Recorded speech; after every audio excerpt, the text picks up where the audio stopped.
Acho que Luísa tem ele, não tem, Luísa? Acho que é edição diferente, mas tem.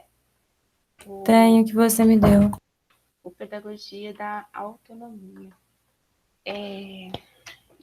Paulo Freire é um cara, gente, que é uma leitura que... Uma leitura não, vamos modificar. O Paulo Freire tem sido um autor que vem sido combatido de uns tempos para cá. Muito se tem falado como Paulo Freire comunista, Paulo Freire como alguém que acabou com a educação no Brasil e coisas do tipo. Mas eu acho que para poder criticar o Paulo Freire, vocês têm direito de gostar ou de criticar Paulo Freire. Isso é individual, cada um de vocês tem o direito de gostar ou não do Paulo Freire. Bom dia, Daiane. Mas eu acho que para a gente poder criticar alguma coisa, a gente minimamente precisa de entender e saber de quem está falando. Nós vamos ler esse livrinho aqui todinho na didática. Eu ia pegar uns outros textos para a gente trabalhar, mas eu acho que esse livro aqui é tão rico, ele dá cada cutucadinha na gente, que eu acho que ele vai valer muito a pena. E ele é um livro pequenininho. Pequenininho, mas de uma leitura muito densa. E eu vou dividi-lo em várias partes com vocês e vou explicar a dinâmica, tá? Ao longo da apresentação dos slides, se vocês tiverem alguma dúvida, alguma pergunta, vocês podem parar. Aí, a primeira coisa que eu queria perguntar para vocês, vocês podem falar ou escrever no chat. O que vocês já ouviram falar de Paulo Freire? O que vocês sabem de Paulo Freire? Nada, só o nome que é comum. Ah, Thaís, eu vejo muita gente do governo de agora falando mal dele. Sim, mais alguém? A gente sabe mais algo de Paulo Freire? Mas acho que a gente já até falou dele um pouquinho no semestre passado. De uma das correntes pedagógicas dele, né? Que é Uhum. uma corrente pedagógica é dele. Mais alguém, gente, já sabe, já ouviu falar de Paulo Freire? Eu sei que ele é um educador, né? Sim, ele é da educação, ele é da filosofia. Eu acho engraçado que a maioria das pessoas que trazem contribuições para a pedagogia na atualidade, muitos não são da... Acho que o Paulo Freire é advogado. Não são necessariamente da educação, que nem o Libano não, o Saviano é da filosofia. Mas vamos lá, vocês estão conseguindo ver meus slides? Sim. Sim. Então, nós vamos trabalhar com o livro Pedagogia da Autonomia, Saberes Necessários à Prática Educativa. Eu nem sei quando que esse livro foi publicado a primeira vez. O que eu estou com ele aqui na minha mão, ele é a... Nem tem qual edição que é. São muitas edições. As obras do Paulo Freire hoje, elas estão em domínio público, tá? Então, vamos começar. Paulo Freire, que é esse simpático senhorzinho que você já deve ter visto foto dele em vários momentos, ele se chama Paulo Régulos Neves Freire. Ele nasceu em 1921. Esse ano, para o pessoal da educação, é um ano especial, porque ele seria o centenário do Paulo Freire, ele faria 100 anos. Então, a gente tem várias revistas, livros sendo organizados em torno do pensamento do Paulo Freire, da teoria dele. O Paulo Freire nordestino, pernambucano, ele se formou em Direito e ele tem uma atuação voltada tanto para a educação quanto da filosofia. Paulo Freire é um dentre os pensadores da educação do Brasil, ele é reconhecido mundialmente, tem as suas obras traduzidas em vários idiomas, e o Paulo Freire é considerado o patrono da educação, apesar de hoje existirem movimentos para retirar o título do Paulo Freire de patrono da educação brasileira. O Paulo Freire, ele nasceu num ambiente de pobreza, ele vivenciou a crise de 1929, os impactos dessa crise. Depois que ele se formou, ele primeiro atuou como diretor de Educação e Cultura do SESI, depois ele fez um concurso de doutorado na Federal de Pernambuco em 59, e em 1963 ele teve a experiência de alfabetizar 300 adultos em 45 dias em Angicos, através do método que que é batizado com o nome dele, que é o método Paulo Freire. Eu não vou entrar aqui no mérito de aprofundar no método do Paulo Freire, porque nós vamos falar muito dele quando vocês fizerem educação de jovens e adultos. Mas, só para dar um spoiler assim, o Paulo Freire, ele trabalha com educação de adultos e antes do Paulo Freire não existiam materiais voltados para a educação de jovens e adultos, para a alfabetização de adultos. Na maioria das vezes, você pegavam cartilhas infantis e tentava-se alfabetizar o adulto em cima dessas cartilhas. Isso era um ponto que o Paulo Freire criticava, porque as cartilhas infantis, elas são produzidas para o universo da criança. O universo de uma criança é totalmente diferente de um adulto. Não sei se vocês lembram quando vocês começaram a ser alfabetizados, as primeiras frases que a gente via. A vovó viu. O vovô viu a vovó. A Fafá é bela. Eram umas frasezinhas assim, bem, entre aspas, bobinhas, que a gente começa a aprender. Paulo Freire não achava que isso era legal para se trabalhar com adultos, e ele tece até uma crítica de uma frase que a gente vê muito em livro de alfabetização, eu não lembro dessa quando eu fui alfabetizada há 1500 anos atrás, que era a frase, Ivo viu a uva. Aí ele falava, tá, a pessoa vai aprender a decodificar, mas que significado que tem uva com a pessoa que mora no sertão do Nordeste, que provavelmente nunca viu uva na vida. Ele achava que esse método de alfabetização para adultos era dotado de pouco significado. E o Paulo Freire bate muito na tecla que a educação ela não pode ser mecanicista, que o papel do professor não é só um papel de transmissor de conteúdo. Então, quando ele propõe esse método dele, ele propõe um método no qual ele alfabetiza, ao mesmo tempo em que ele vai fomentar o pensamento crítico. O método dele trabalha, gente, com palavras... Deixa eu abrir uma coisa aqui. Eu nem falo do método, mas já estou falando. Deixa eu abrir o Jamboard aqui. Aqui vai dar. Luz interativa. O método do Paulo Freire trabalha com palavras. Você vai escolher... eu vou colocar uma situação para vocês. Ele sempre fala que antes de você começar a trabalhar, você tem que conhecer o público com o qual você está lidando. Aí ele fala, por exemplo, se eu estou trabalhando com cortadores de cana, com pedreiros, com pessoas que trabalham na construção civil, a luz interativa não quer abrir hoje, gente. Eu vou abrir um documento aqui do Word que vai melhor.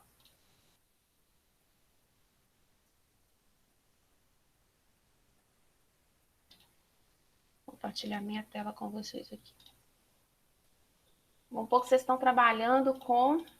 A gente vai trabalhar para alfabetizar trabalhadores da construção civil. Vocês estão conseguindo ver meu arquivo do Word? Sim, sim. Então, vamos pôr uma coisa que a gente primeiro... uma coisa do método é que a gente sempre começa a trabalhar com sílabas simples, não com sílabas complexas. O que são sílabas simples? É aquelas que juntam uma consoante e uma vogal, por exemplo. Mamé, mi, momu. Sílaba complexa é aquela que já tem mais consoante e vogal, por exemplo, vrá, vré, vri, vró, vru.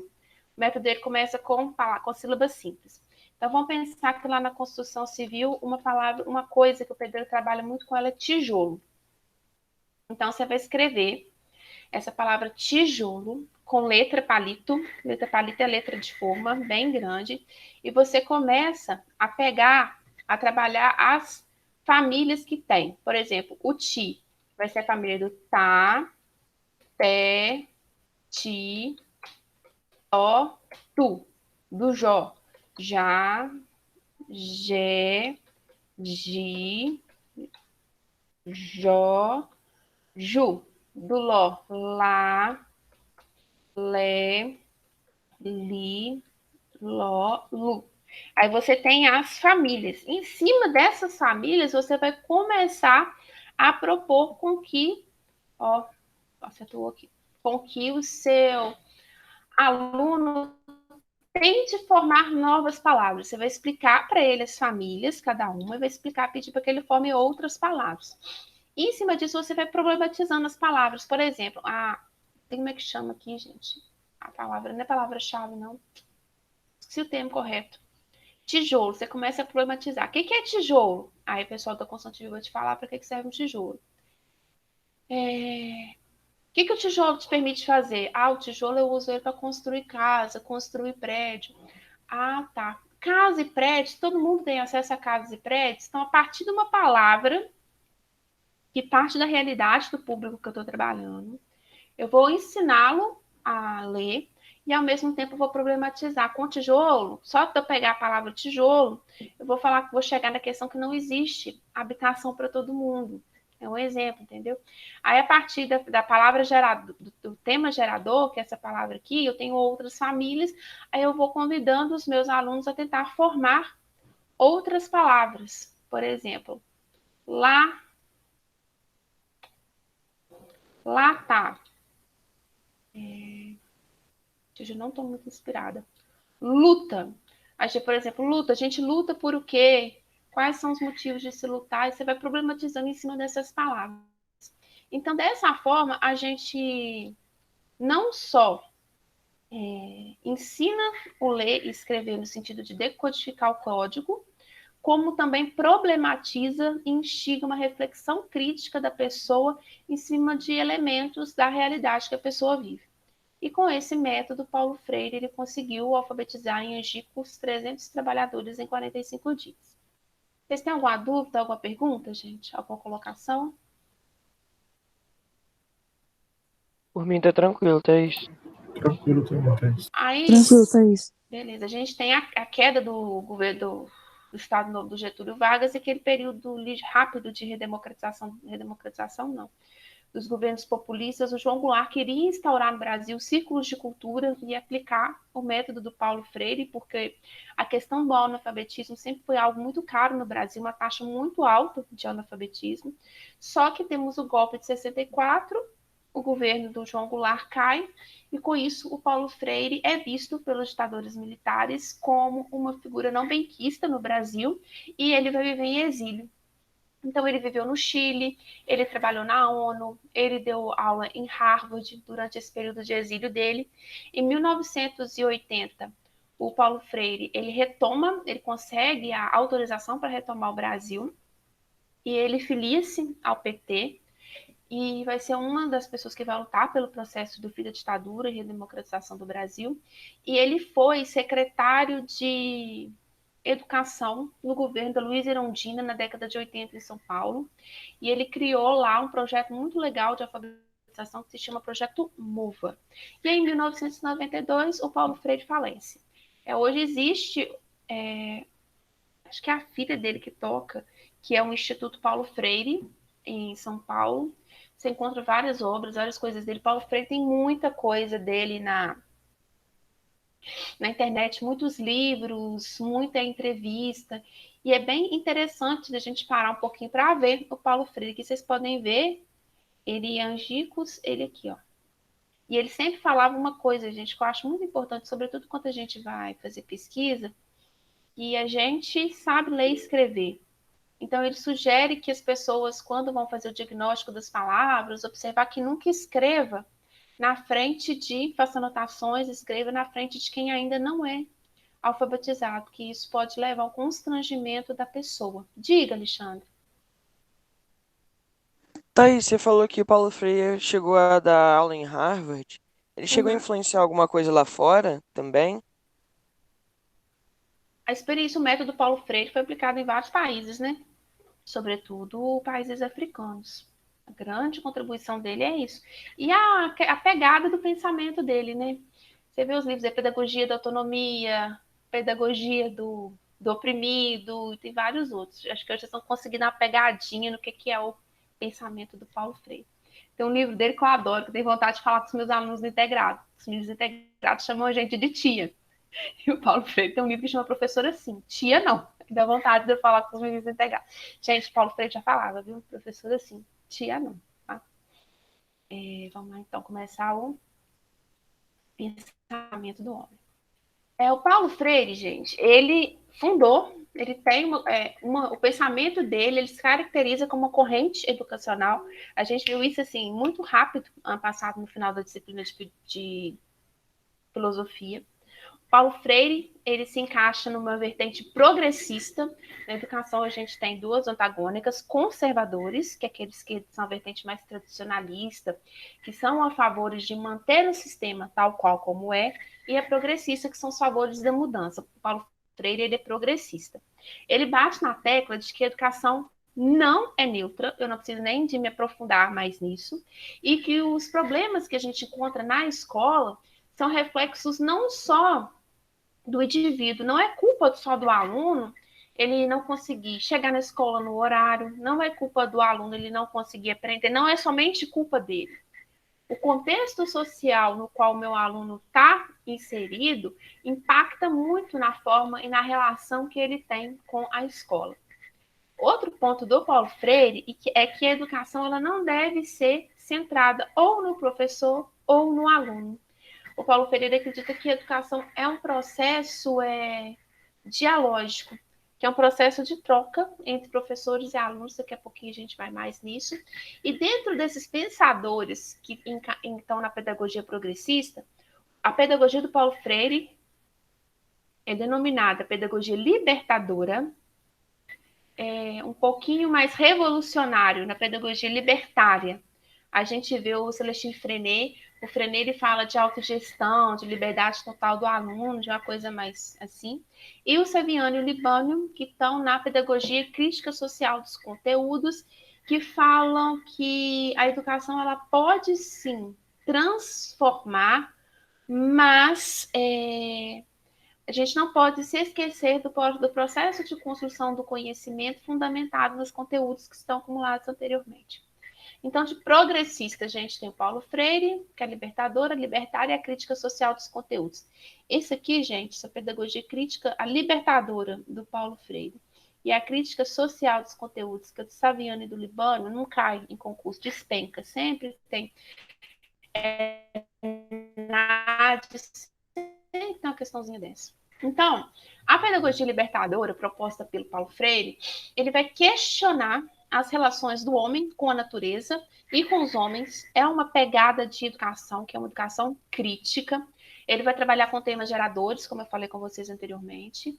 E ele fala que a questão principal da educação não é você transmitir um conteúdo específico, mas você conseguir despertar a capacidade do aluno de uma nova experiência, de uma leitura crítica da realidade. O Paulo Freire pauta muito na necessidade da educação ser embasada no diálogo, e ele vai ser um cara que vai militar muito pelas classes populares, tanto que ele tem um livro muito famoso que é o Pedagogia do Oprimido. Ele tenta muito desvelar alguns discursos que se tem de naturalização do insucesso das classes populares nas escolas e propor um modelo de educação que tenta romper com esse paradigma. Tranquilinho, gente? Tranquilo. Pedagogia da Autonomia, então. O livro Pedagogia da Autonomia, eu estou na 39ª edição, falei que meu não tinha tem 5. Começa com primeiras palavras, que é tipo uma introdução ao Paulo Freire, e depois a gente tem 3 capítulos do livro. O capítulo 1, que se chama Não há docência sem discência. O capítulo 2, Ensinar não é transferir conhecimento. E o capítulo 3, Ensinar é uma especificidade humana. Então, pretendo trabalhar com vocês o capítulo 1 e o 2. Vamos ver se o 3, como é que vai ficar no meio disso.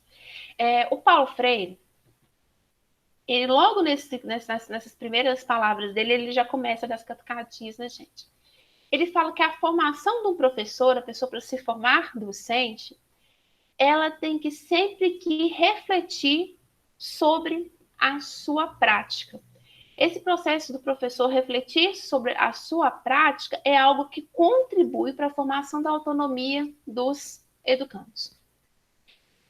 Paulo Freire ele pontua que nós, seres humanos, não somos concretos, prontos, somos seres que não estamos concluídos, mas estamos em permanente movimento de procura. Nós somos seres curiosos por si só.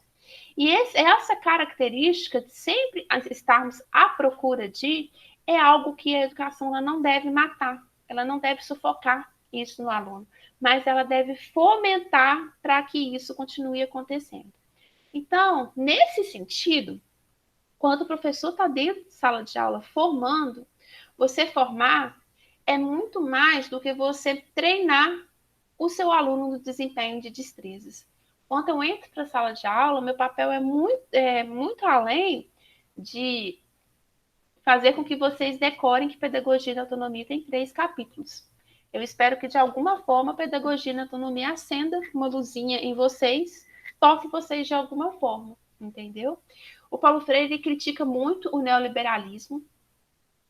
Ele coloca que o neoliberalismo, o discurso neoliberalista, ele é muito fatalista e é como se não pudesse ter sonho ou utopia. Nos textos do Paulo Freire, ele fala muito em sonho, utopia, boniteza, decência, ética. Então, ele fala que existe o neoliberalismo, que é acabar com o sonho e com a utopia. E que o sonho e a utopia são coisas que não podem morrer. É uma pedagogia voltada para se pensar a questão dos excluídos mesmo. E ele coloca que nós, enquanto professores e professoras, nós temos uma responsabilidade ética muito grande no exercício da nossa tarefa. O que vocês acham que é essa responsabilidade ética no exercício da tarefa do professor?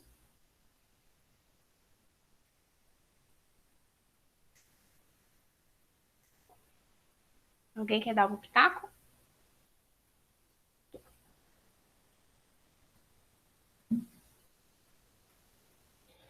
Para Paulo Freire, a ética é lutar e se opor ao contra a exploração da força de trabalho, contra a falsa verdade, contra os golpes que caem sobre o fraco e o indefeso. Você prometer e não cumprir uma promessa, isso não é legal. Testemunhar em falso, discriminação de raça, gênero e classe. Ele fala em cinismo, ele traz até um exemplo no livro de uma conferência, deixa eu pegar aqui para ver qual conferência que é para não falar besteira.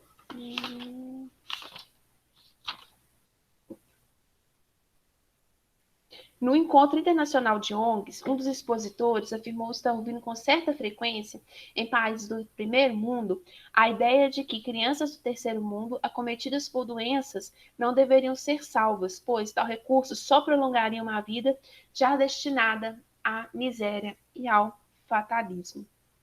Então, Paulo Freire ele vai, isso para ele, nós enquanto professores, de certa forma, nós enquanto seres humanos também, a gente tem que lutar contra esse tipo de colocação, esse tipo de afirmação.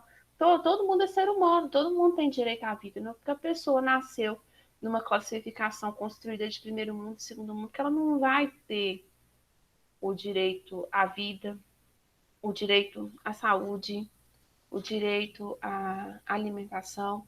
Então, Paulo Freire, a ética que ele fala de que o professor tem que ter é tentar lutar contra isso. É lutar contra a discriminação, contra a discriminação, quaisquer tipos de discriminação que sejam, e tentar contribuir para a mudança do quadro que a gente tem posto. Pergunta, comentário?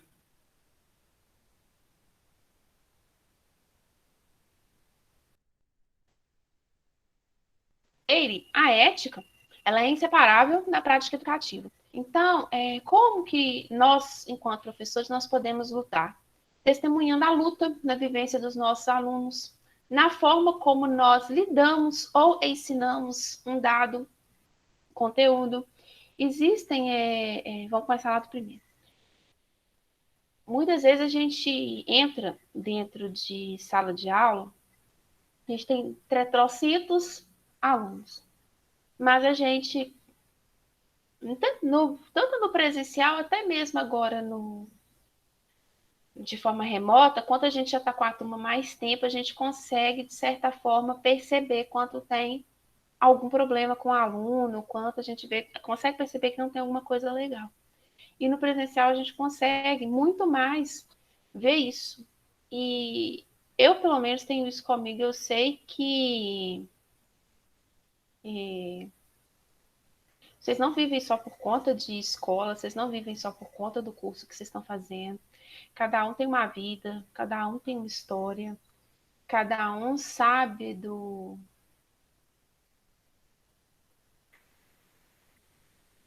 Tô faltando a palavra, gente. Cada um sabe da sua carga, do que tem que dar conta para poder estar dentro de salas de aula. E eu tento, até aonde me é possível, considerar isso, tentar me colocar no lugar do meu aluno. Tento fazer muito esse exercício de tentar me pôr no lugar do aluno. Não sei se às vezes eu faço esse exercício de forma certa, mas de forma errada. Eu tento fazer isso e tento, de certa forma, lutar para que outras pessoas também tentem enxergar isso da mesma forma que eu, porque eu sei que não é fácil, que não é todo mundo que tem as mesmas condições, a mesma estrutura, cada um tem sua história, cada um tem sua subjetividade, cada um de um jeito, e a gente tentar notar isso, apesar de saber que é difícil, porque o tempo em cada turma é muito pouco, a gente tem que tentar fazer a diferença nisso. A forma como a gente lida e ensina com o conteúdo, isso é muito, muito importante. Eu trago, por exemplo, para vocês os livros de história têm mudado muito. E esse ano, eu não sei se vocês viram, tá uma briga danada, porque esse ano é ano de escolha do livro didático, e os livros didáticos que estão vindo para escolha, eles meio que passaram por um filtro ideológico, vamos dizer assim. Então, por exemplo, questões de gênero é um dos temas que meio que estão proibidos de comparecerem nos livros didáticos do que estão no PNL desse ano.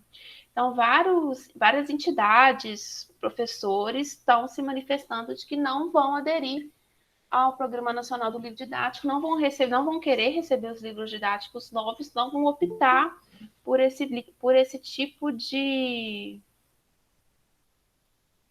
livro que está sendo ofertado agora. Vocês viram essa questão do livro didático? Alguém chegou a ver? Passou-se uma peneira, principalmente nos livros de filosofia, sociologia, os livros de história, um peneirão.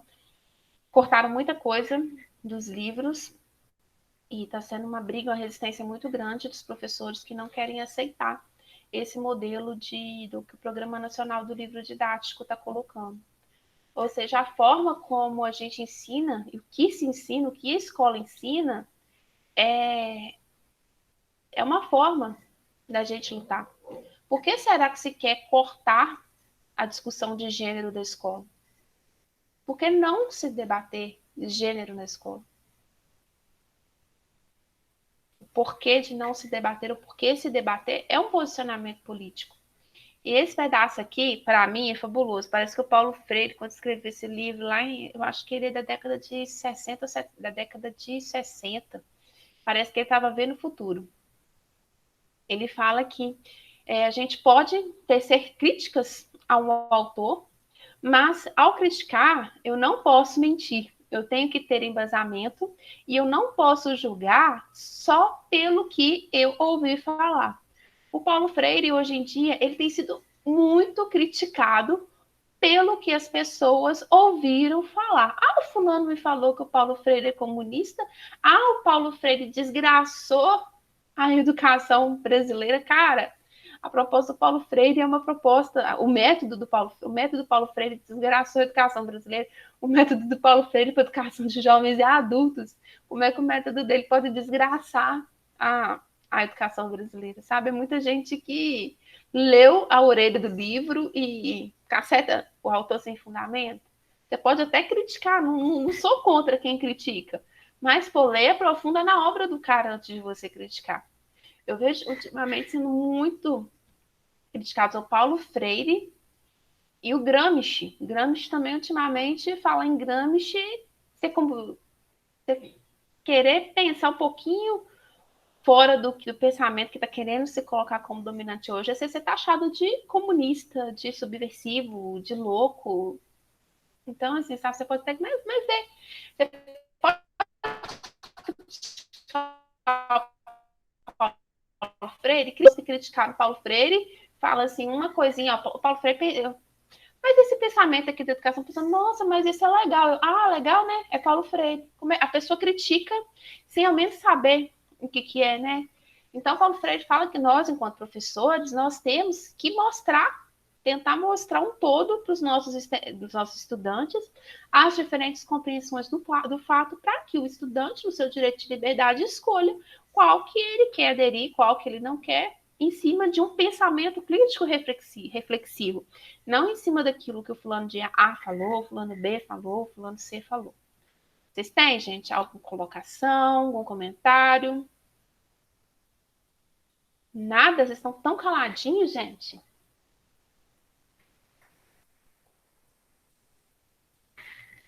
Eu tô gostando de Paulo Freire, por enquanto. Eu também. Não é comunista, não, gente. Não é esse diabo todo que o povo pinta, não. Enfim. Então, gente, essa frase aqui do Paulo Freire, eu acho ela assim, eu coloquei ela é grandinha, mas acho que vale muito a pena. Tá na edição que tá na página 18. Mais do que um ser humano no mundo, o ser humano é presença no mundo. E a gente não vive sozinho no mundo, a gente vive no mundo com os outros. E a gente, ao viver no mundo com o outro, a gente percebe que existe pessoas que não são eu, e acabo que nessa pessoa que não sou eu acabo reconhecendo a mim mesmo. E a partir do momento que eu vejo que existem eu e existem outros,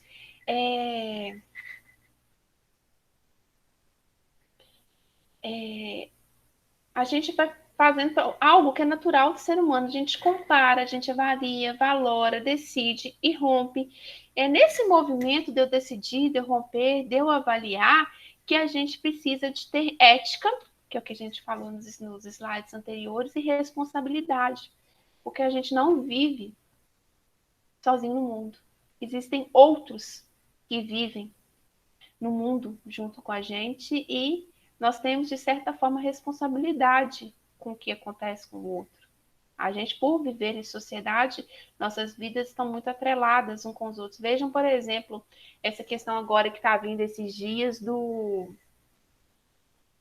incêndio nos Estados Unidos, onda de calor no Canadá, enchentes na Europa. Isso aí o pessoal já está falando, quem é da área do meio ambiente, que é a questão do aumento da emissão de gás. Somos todos nós que andamos de carro, que consumimos de uma indústria poluidora, é o mundo inteiro que contribui para isso. E todos os nossos atos têm responsabilidade nos atos dos outros. Por isso que a gente precisa da questão da ética e da responsabilidade, que é o primeiro convite que o Paulo Freire nos faz. Alguém quer comentar alguma coisa? Não? Por mim, de boa, Thaís. Agora, essa frase aqui, gente, do Paulo Freire, para mim, ela é muito linda. Eu falei até com que o meu marido está fazendo doutorado agora, ele estuda Pierre Bourdieu. Aí eu falei com ele, nossa, eu achei epígrafe dessa tese, eu começou até a rir. Mediante a tudo que a gente viu no mundo, do discurso neoliberal que existe, o Paulo Freire nos fala o seguinte: não significa negar os condicionamentos genéticos, culturais e que estão subjetivos. Nós somos seres condicionados, nós não temos como fugir disso. Mas significa reconhecer que que somos seres condicionados, mas não determinados. Quando a gente encara que essas características genéticas, culturais e sociais, elas são determinísticas de nossa vida, a gente acaba que vai viver numa coisa fechada, que não tem como fugir, não tem para onde, é aquilo e pronto, acabou. Mas a gente vê vários exemplos, se pararmos para olhar ao nosso redor, de pessoas que conseguiram fugir desse quadro de determinação. Então, Paulo Freire fala o quê? Que nós não somos seres determinados. A gente nasce com a nossa história totalmente pré-definida desde quando nós nascemos. Nós somos seres condicionados, ou seja, as características genéticas, culturais, sociais, elas impactam, mas nós temos a possibilidade de mudar, nós temos a possibilidade de fugir, nós temos a possibilidade de lutar, nós temos a possibilidade de buscar novos quadros. Cada um constrói sua história. A gente não nasce com a nossa história toda pronta. A gente tem fatores que impactam na nossa história. Nós somos condicionados, mas nós não somos determinados. Eu acho isso aí do Paulo Freire, sim, fantástico para a gente começar a pensar. Eu lembro disso aqui, desses seres condicionados, determinados, de uma amiga minha que fez faculdade comigo. Ela saiu de casa para fazer pedagogia, morava numa cidade longe, saiu de casa para fazer pedagogia, fugiu porque o pai não aceitava que ela saísse para poder estudar. Isso foi que nós começamos a faculdade em 2005, coisa de 15 anos atrás. Não aceitava que ela saísse de casa para estudar, porque para ele a vida dela deveria ser na roça, cuidando daquilo ali, e ela fugiu de casa para poder estudar. Ela chegou em Viçosa com um colchão debaixo do braço, sem ter para onde ir, para onde correr, sem ter apoio da família. E ela, para mim, é uma pessoa de uma força tão grande, um exemplo tão grande que ela conseguiu, é um exemplo de que ela era condicionada, mas não determinada. Ela foi conseguindo, trabalhando, conseguindo bolsa na universidade, conseguiu vaga no alojamento, alimentação, e ela foi indo, terminou a graduação, ela ingressou no mestrado, depois ela terminou o doutorado, e hoje ela está no departamento em que ela estudou como professora. Ela é uma prova de que nós não somos determinados, nós somos condicionados. Ela tinha todos os condicionantes para que fizessem com que ela desistisse, que ela ficasse seguindo a história que foi o que era da família dela, que ela não tinha outra via a não ser aquela que estava sendo posta, e ela conseguiu nadar contra a correnteza e demonstrar que nós não somos determinados. Conseguiu mudar o quadro dela e ela conseguiu mudar estudando com a educação. Comentário, gente? Pergunta, dúvida? Ô, Thaís, Oi. e muita coisa também muda sem a gente fazer, talvez, assim, tanto planejamento para aquilo. Eu, por exemplo, eu nunca pensei, eu faço licenciatura, mas a minha intenção nunca é dar aula. Eu quero a biologia para a área ambiental. Só que o que acontece? Sem muito movimento, agora eu fui jogada para dentro de uma escola para trabalhar na secretaria. O que acontece? Chega lá, você adere àquele negócio e passa a gostar. De repente, se você já tem essa noção, melhora cada vez mais você estando lá dentro, né? Se você não tem noção nenhuma, igual eu não tinha intenção nenhuma em chegar numa escola, mas automaticamente eu posso agora chegar a gostar de estar dentro da escola, e foi uma coisa de acaso. Tem muita coisa. Aí, e quando eu era mais nova também, eu não era aquele tipo de pessoa, tipo, gosto de estudar, tenho noções que no futuro vou ser isso ou vou ser aquilo. Era banda voou, né? Como se diz. A gente pega um pouquinho mais de idade, começa também a ficar mais, levando as coisas mais a sério. Talvez ainda meio confuso, mas leva aquela intenção, não, agora hoje eu tenho que correr atrás do futuro. Gente, é muito engraçado. Às vezes as coisas aparecem na vida da gente e a gente não tem noção do que aquele fato pode ocasionar na vida da gente.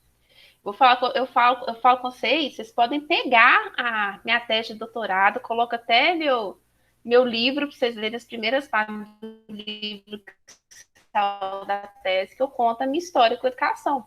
Quando vocês já me viram pegar no lápis, vocês sabem que essa professora que vos fala pega no lápis errado. Vocês sabem disso, né? Vocês nunca repararam que vocês não tiveram tempo de ver que eu pego no lápis errado.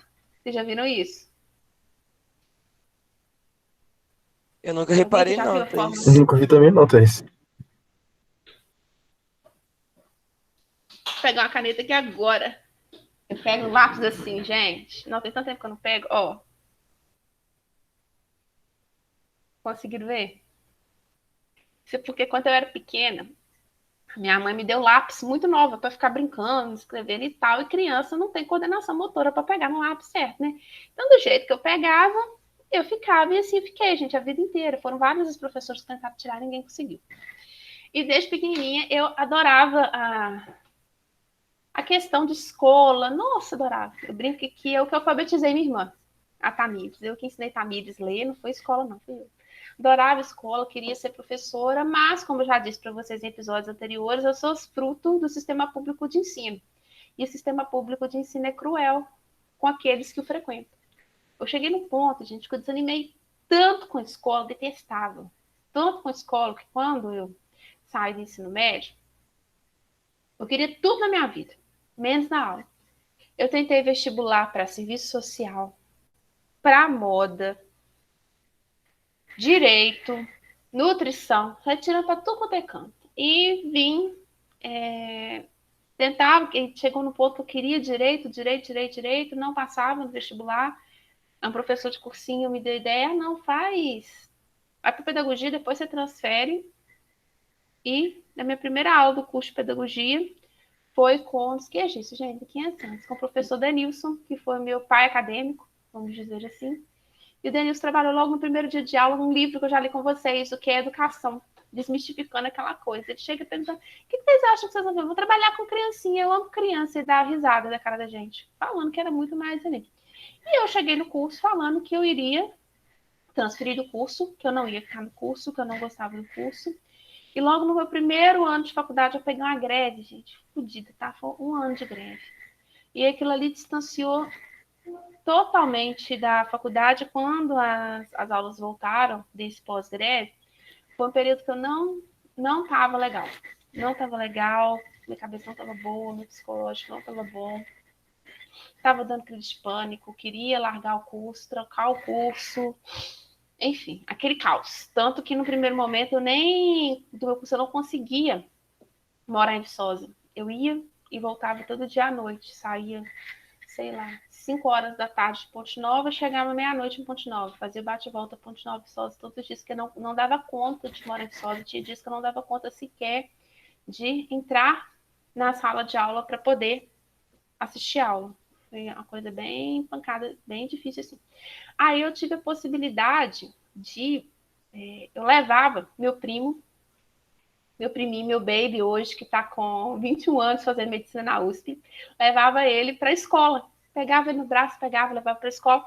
E tive a possibilidade de começar a fazer estágio nessa escola. Nesse primo meu, era nem estágio remunerado, não.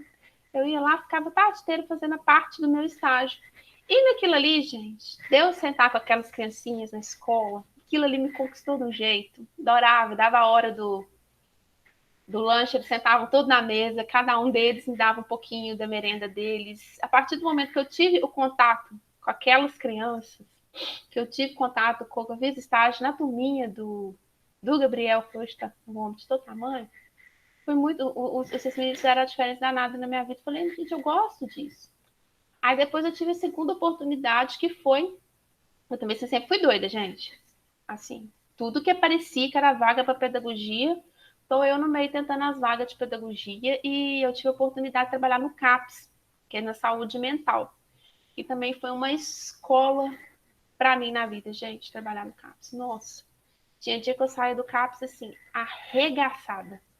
Primeiro dia que eu fui trabalhar no CAPS, eu não sei o que aconteceu, o cara deu um surto, ele conseguiu arrancar um pedaço de pau de uma mesa do CAPS, o prego, e ele, no surto dele, ele queria matar todo mundo que estava de branco.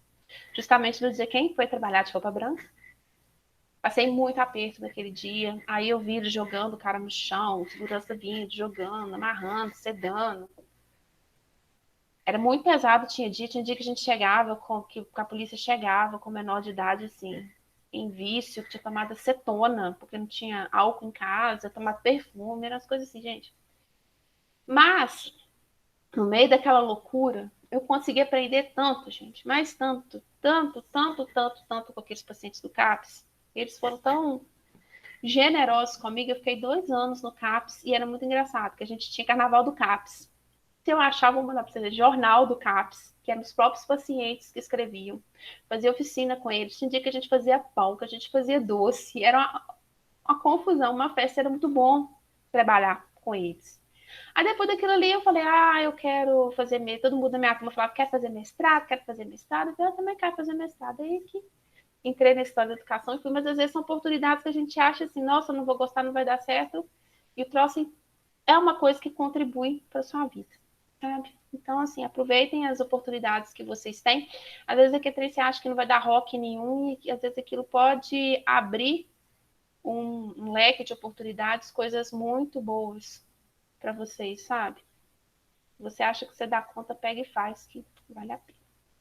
Voltando para o Paulo Freire, que eu já viajei na Batatonese aqui agora. Vocês querem falar alguma coisa? Eu tenho 5 minutinhos para terminar o Paulo Freire, que vocês que eu dou aula na turma agora. Não, tranquilo, Thaís. Abrir dessa frase aqui, os determinados determinísticos. Aí, gente, capítulo 1 do livro do Paulo Freire, ele já começa falando que não há docência sem discência.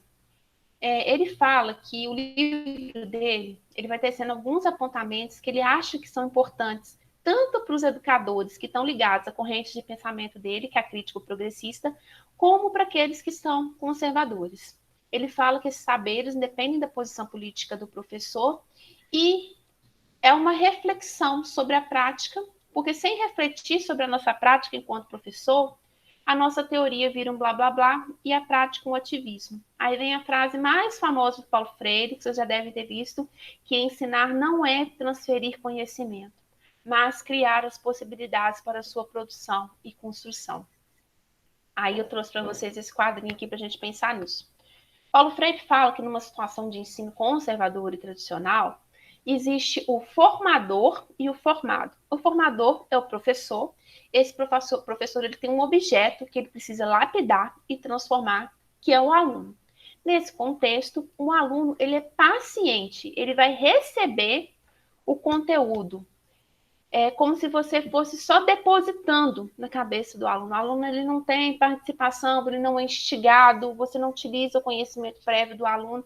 Se esse professor simplesmente chega, blá, blá, blá, blá, blá, blá, blá, blá, blá, e transfere. Para o Paulo Freire, a relação professor-aluno, ela não se limita ao formador e formado. Porque para ele, quem ensina, ao ensinar, aprende, e quem aprende, ensina ao aprender. É uma relação de troca. Por isso que ele fala que não há docente, não há professor sem aluno. Porque eu trabalho para os alunos e os alunos não há docência sem discência. O professor ele trabalha em favor dos seus alunos. O professor, quando ele está preparado, por exemplo, quando eu estou preparando uma aula, eu tenho que estudar muito para poder dar conta de dar uma aula. Tem temas que eu vi há 300 anos atrás, outros eu já trabalhei mais recente, vou ter que pegar, sentar e estudar. E na medida que eu interajo com vocês, que a gente dialoga, que eu corrijo as atividades, vocês também estão me ensinando. Então, para o Paulo Freire, ensinar não é transferir conhecimento, não é algo de uma mão única, é uma mão dupla entre professores e alunos. Eu vou pular. Ensinar, não. Vou pular esse aqui. Aí tá. Então, ele fala que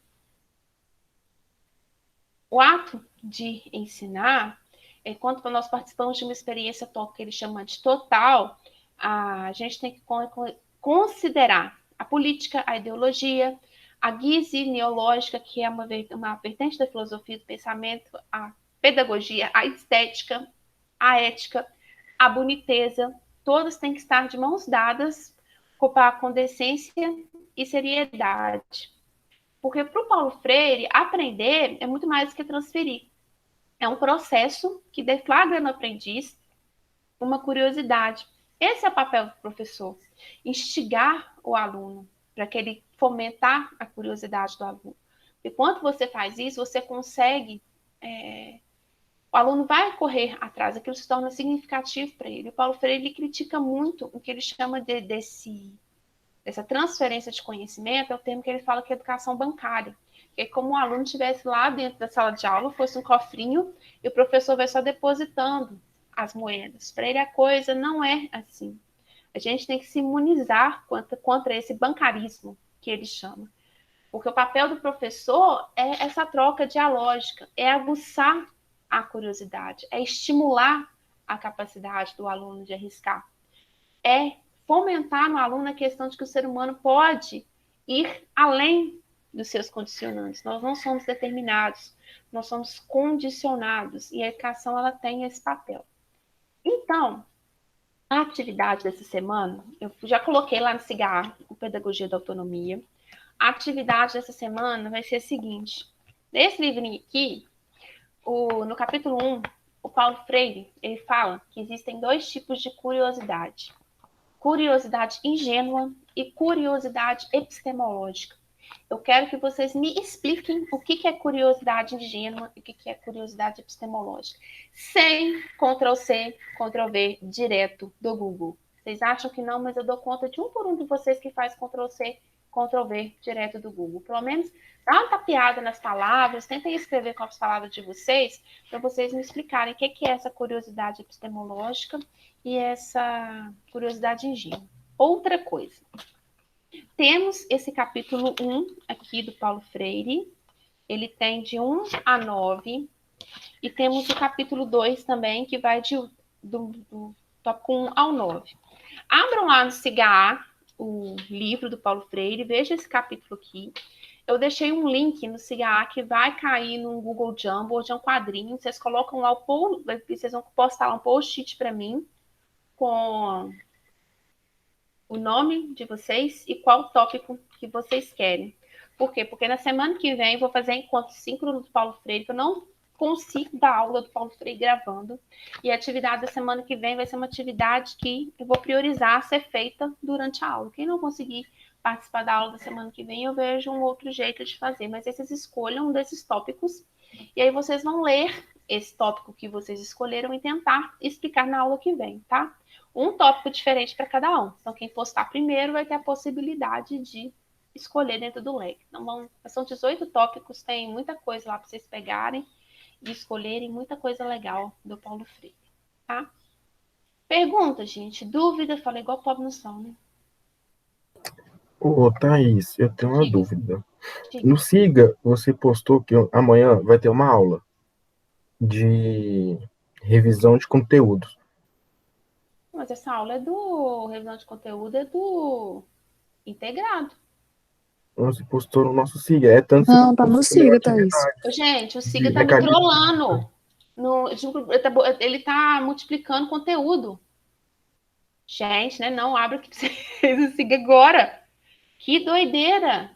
Não tem aula de revisão, não. Essa aula de revisão é do integrado. Não é de vocês, não. Gente, o SIGA tá me trollando. Tá em qual disciplina? De didática? Isso, em didática. Sim. Gente, gente, ele tá publicando. Ele tá apagando. Tem uma turma minha que ele apaga todos os posts e multiplica. Não, gente. Pra mim não tá aparecendo, não.